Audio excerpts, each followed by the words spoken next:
Hi guys, आप सभी का फिर से स्वागत है हमारे YouTube चैनल उदय मैथमेटिक्स क्लासेस में। आज हम किसी खास विषय पर बात करने वाले हैं। वो विषय है एयर, हवा। बच्चों, हवा तो आपने देखी नहीं, लेकिन आप महसूस करते होंगे। आजकल गर्मी का मौसम है, हवा पंखे से आपको मिलती है, एसी से मिलती है। इन सारी हवाओं के बारे में आपको जानकारी होगी या इनसे आपका वास्ता पड़ा होगा। लेकिन हवाएं, शुद्ध हवा जिसकी हम बात करते हैं, वो सांसें हैं। हमारी प्रकृति में जो हवा का कंपोजिशन है वो क्या है? 78% नाइट्रोजन है और 21% ऑक्सीजन और 1% बाकी सारी गैसेज हैं, जैसे कार्बन डाइऑक्साइड। बाकी सारी जो गैसेज हैं सिर्फ 1% में ही आती है। तो आप बताइए कि हमें जिंदा रहने के लिए क्या चाहिए? खाना तो चाहिए, पानी भी चाहिए, लेकिन इनसे भी ज़्यादा इम्पॉर्टेंट क्या है? हवा, सांसें। सांसों के बगैर हम एक क्षण भी जिंदा नहीं रह सकते। हमारा शरीर पंच तत्वों से बना है। पंच तत्व का मतलब धरती, आकाश, पानी, हवा और अग्नि। इन 5 तत्वों से हमारा शरीर बना है। इसकी उत्पत्ति इन 5 तत्वों से ही होती है और मृत्यु के बाद हमारा शरीर, जो नश्वर शरीर है, वो इन्हीं 5 तत्वों में विलीन हो जाता है। तो बच्चों, हम नहीं मरते, मीन्स हमारी आत्मा नहीं मरती। आत्मा अजर अमर है, लेकिन हमारा शरीर नश्वर है। तो इस नश्वर शरीर, ये जो नश्वर शरीर है, ये मरने के बाद हमारा पंच तत्वों में विलीन हो जाता है। उनमें से एक हवा भी है, हवा में परिवर्तित हो जाता है। जैसे बॉडी को जलाएं या दफनाएं, किसी भी तरीके से इस बॉडी का जो पंच तत्व में विलीन हो जाना है। तो हम बात कर रहे हैं सांसों की, हवा की। हवा हमारे जीवन के लिए कितना उपयोगी है, हम किस तरह से ज़्यादा शुद्ध सांसें ले सकते हैं ताकि हमारा जीवन स्वस्थ हो, हेल्दी हो, फिट हो और ऊर्जावान हो। तो बच्चों, चलिए हम चर्चा करते हैं कि जो हवा हम लेते हैं उसकी शुद्धता के लिए हम क्या करें और हमेशा प्रचुर मात्रा में हमारे प्रकृति में ऑक्सीजन की मात्रा बनी रहे, उसके लिए हमें क्या क्या करना चाहिए। सबसे पहले, जब हम उठते हैं, अपने नित्य क्रम करते हैं, जो फ्रेश वगैरह होने के बाद खाली पेट स्नान करके प्राणायाम हमें अवश्य करना चाहिए। प्राणायाम मीन्स आपकी शरीर की शुद्धि, मतलब वो भी हवा के जरिए। हवा के जरिए हम अपने शरीर को री एनर्जाइज करते हैं, रिचार्ज करते हैं, रीजेनरेट करते हैं और सारे कोशिकाओं में जहाँ भी विषैली हवाएं रुकी रहती है, विषैले पदार्थ रुके रहते हैं, उनको क्लीन करने में हवा बहुत ही ज़्यादा मददगार साबित होती है। तो बच्चों, सुबह में जब हम प्राणायाम करें तो एक एक्सरसाइज जो मैट है, योगा मैट, वो इस्तेमाल कर सकते हैं या नीचे किसी तरह का मैट भी इस्तेमाल कर सकते हैं। उसको ले करके ओपन जगह पर, खाली, मतलब पूरा चारों तरफ अगर पेड़ पौधे हों तो बहुत ही अच्छी बात है, ग्रीनरीज हो तो बहुत अच्छी बात है, अगर ग्रासलैंड हो तो अच्छी बात है। चारों तरफ प्रकृति का नज़ारा होना चाहिए। आसपास कुछ फैक्ट्री वगैरह नहीं हो, आबादी उतनी नहीं हो, ठीक है। तो अगर आज का जो मौजूदा हालात है, अगर आप घर में योगा कर रहे हैं, प्राणायाम कर रहे हैं, तो चारों तरफ खिड़कियाँ खुली होनी चाहिए, वरना इसका दुष्परिणाम भी हो सकता है। फ्रेश एयर जहाँ उपलब्ध है वहीं पर आप प्राणायाम करें, ओपन स्पेस हो और ऑक्सीजन वहाँ प्रचुर मात्रा में हो। मैट लीजिए और बैठ करके सुबह सुबह खाली पेट स्नान करने के बाद, फ्रेश होने के बाद आप प्राणायाम कर सकते हैं। प्राणायाम की विधि क्या है? पहले आप गहरी सांस लें, गहरी सांस लें, उसको फिर होल्ड करें, कुछ देर होल्ड करें। होल्ड करने के बाद पूरे शरीर के अंदर वो सांस से है ना अपना हर टिश्यूज़ को टच करती है, हर टिश्यूज़ को रीजनरेट करती है, हर टिश्यूज़ को रिपेयर करते हुए वहाँ से दूषित हवा को बाहर लाती है। और फिर जब लगता है कि हम सांस छोड़ने का समय आ गया, पूरे शरीर में चारों तरफ से जो विषैले जो हवाएं हैं वो आ जाती है, तो हम उसको फिर सांस छोड़ते हैं। उसकी विधि क्या है? जैसे हम शुरू करते हैं, पहले हम सांस लेते हैं, एक नाक को अगर बंद करें तो देखिए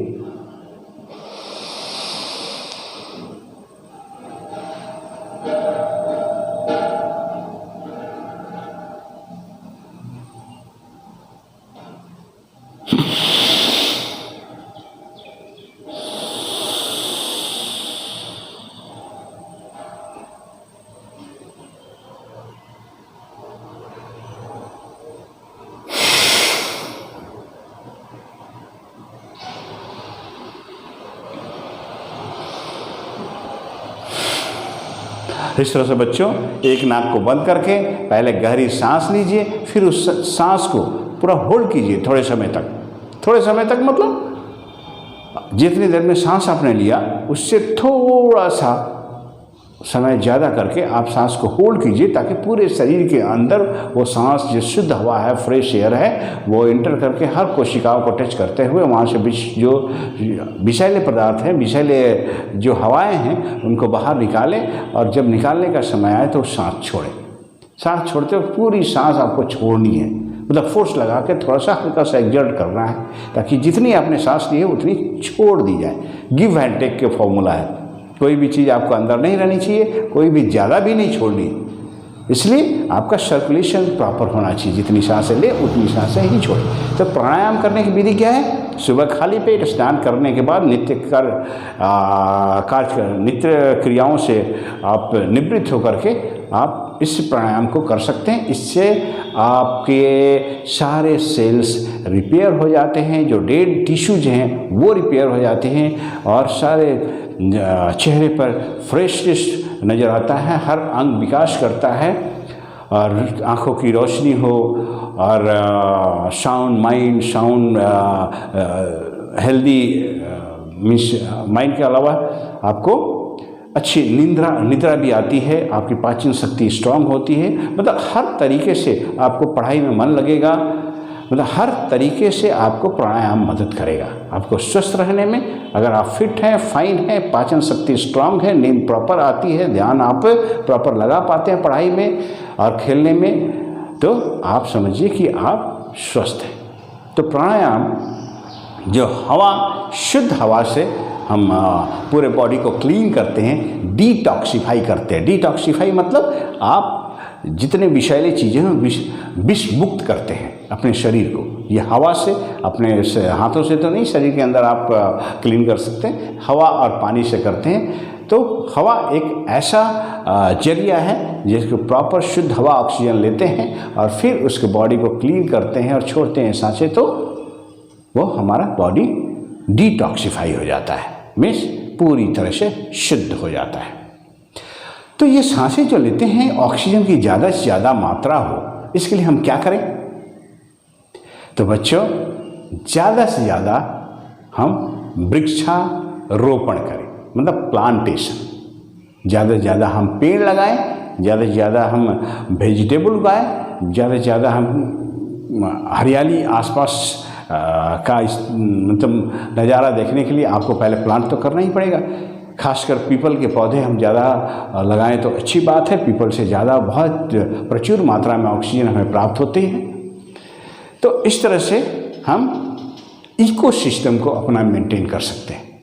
इकोसिस्टम मतलब जो ऑक्सीजन की मात्रा है वो हमें प्रॉपर मिलती रहे, बैलेंस रूप में मिलती रहे। आजकल आपने देखा होगा हर जगह जंगल काट कर और पेड़ों को काट कर रिहायशी इलाके बनाए जा रहे हैं, बिल्डिंग्स बड़े बड़े गगनचुंबी इमारतें बन रही है, लेकिन उनको ये नहीं पता कि इन इमारतों में रहने वालों को सांसें कहाँ से मिलेंगी, शुद्ध हवा कहाँ से मिलेगी। इसलिए आजकल ज़्यादा से ज़्यादा लोग सांसों की बीमारी से पीड़ित हैं। सांसों की बीमारी से पीड़ित आप ना हो, इसके लिए आपको ज़्यादा से ज़्यादा पेड़ लगाना होगा, ज़्यादा से ज़्यादा आपको शुद्ध हवा आपको लेनी होगी। शुद्ध हवा तभी होगी जब हम ज़्यादा से ज़्यादा पेड़ लगाएंगे। पेड़ों से हमें ऑक्सीजन प्राप्त होती है और उस ऑक्सीजन को हम जब ग्रहण करते हैं तो हमें एनर्जी और हर तरह के आपको ऑलमोस्ट विटामिन्स में भी हवा ऑक्सीजन में बहुत सारे चीज़ें बैलेंस रूप में पाई जाती हैं। तो ऑक्सीजन हमारे लिए बहुत अत्यंत आवश्यक है बच्चों, इसलिए ऑक्सीजन शुद्ध हवा के रूप में हम लेते हैं। इसके लिए हमें पेड़ अवश्य लगाना चाहिए। और हम क्या कर सकते हैं, देखिए क्रॉस वेंटिलेशन भी है। जब हम रात को सोते हैं तो हमें ख्याल रखना चाहिए कि जिस कमरे में हम सोए हैं उस कमरे में प्रॉपर हवा का आना जाना हो। प्रॉपर हवा का क्रॉस वेंटिलेशन के लिए अपनी खिड़कियाँ खोल कर सोएं। ऐसे नहीं कि पूरी सारी खिड़कियाँ बंद कर दिया और इसके बाद आप सो गए, आपको ऑक्सीजन की कमी हुई, सर दर्द होगा और सांस की प्रॉब्लम हो जाएगी, बहुत सारे जो बीमारियां इससे पैदा हो जाती। तो बच्चों ख्याल रखिए कि सोते वक्त आप क्रॉस वेंटिलेशन का पूरा चेक करके तब सोएंगे। मीन्स आप अपनी खिड़कियों को खोल कर सोएंगे और ताकि आपको प्रॉपर ऑक्सीजन मिलती रहे। जब सोते हैं तो उस वक्त आप गहरी सांस लें, जैसे प्राणायाम है उसी तरह की विधि से आप लेट करके पूरी लंबी सांस लेने के बाद थोड़ा होल्ड करके फिर पूरी सांस को छोड़िए। ये 3-4-5 बार कीजिए सोने से पहले, ताकि आपका बॉडी पूरी तरह से डिटॉक्सिफाई फिर से हो जाए, क्योंकि आप लंबे रेस्ट पे जा रहे हैं। मतलब रात पूरी आपकी बॉडी रेस्ट करेगी और जब आप बॉडी क्लीन रहेगी तो टिश्यूज वगैरह सारे रिपेयर होंगे, डेवलपमेंट अच्छा होगा और आप सुबह में जब उठेंगे तो एनर्जी से भरपूर महसूस करेंगे। तो बच्चों एयर कितना इम्पोर्टेंट है, कितना ज़रूरी है हमारे जीवन के लिए। पहली सांस और आखिरी सांस, पहली सांस जब हम पैदा होते हैं जब लेते हैं, और आखिरी सांस जब हम इस दुनिया से अलविदा कहते हैं। इस दुनिया को जब अलविदा कहते हैं तो आखिरी सांस हम लेते हैं। तो इस पहली सांस और आखिरी सांस के बीच की दूरी को हम क्या बोलते हैं, जीवन बोलते हैं। इस जीवन को चलाने के लिए हमें सांसें चाहिए, ऑक्सीजन चाहिए, हवा चाहिए। तो बच्चों हमें शुद्ध हवा मिलती रहे, इसके लिए हमें पेड़ लगाने हैं। हमें देखने हैं कि प्रदूषित करने वाली चीज़ें हमारे आसपास नहीं हो। अगर फैक्ट्री भी कोई लगा रहा है या फैक्ट्री भी हैं तो वो रेसिडेंशियल एरिया से काफ़ी दूरी पर रहें, ताकि जो रिहायशी इलाके हैं उनमें रहने वाले लोगों को सांसों की बीमारी नहीं हो, उन्हें शुद्ध ऑक्सीजन मिलता रहे। आज कोरोना के दौर में आपको सबसे ज़्यादा खबर मिली होगी दूसरी लहर में कि ऑक्सीजन के चलते मौतें बहुत हो रही हैं। ऑक्सीजन के चलते मौतें इसलिए हो रही थी कि फेफड़ा संक्रमित होने के बाद, ज़्यादा संक्रमित होने के बाद फेफड़ा खराब हो जाता है और उसको डायरेक्ट आपको ऑक्सीजन मरीज को देना पड़ता है। तो उसके लिए आपको सब ऑक्सीजन अवेलेबल होना बहुत ही ज़रूरी है।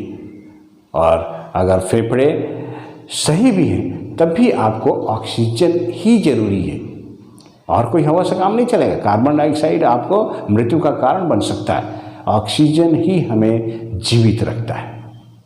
इसलिए बच्चों हवा कितनी इम्पोर्टेंट है और कितनी मात्रा में कब लेना चाहिए।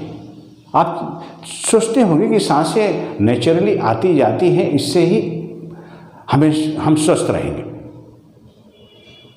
तो नो, ये सोच गलत है। आपको सांस लेनी पड़ती है प्रॉपर तरीके से, ताकि आपको अंदर से पूरा शरीर एनर्जाइज महसूस करें, डिटॉक्सिफाई हो और आप इस शरीर को हमेशा रोग से मुक्त रख पाएँ। तो बच्चों, हमें उम्मीद है कि आपको हवा, ऑक्सीजन और सांसों के बारे में काफ़ी कुछ मालूमात हो चुका होगा, आइडिया लग चुका होगा इस वीडियो को देख करके। अगर हमारा वीडियो आपको पसंद आया तो इसे लाइक कीजिए, अपने दोस्तों में शेयर कीजिए और अगर पहली बार इस वीडियो को देख रहे हैं तो इसे सब्सक्राइब करना ना भूलें। तो बच्चों, आज के लिए बस इतना ही। हमें और हमारी पूरी टीम को इजाज़त दीजिए। तब तक के लिए बाय एंड टेक केयर।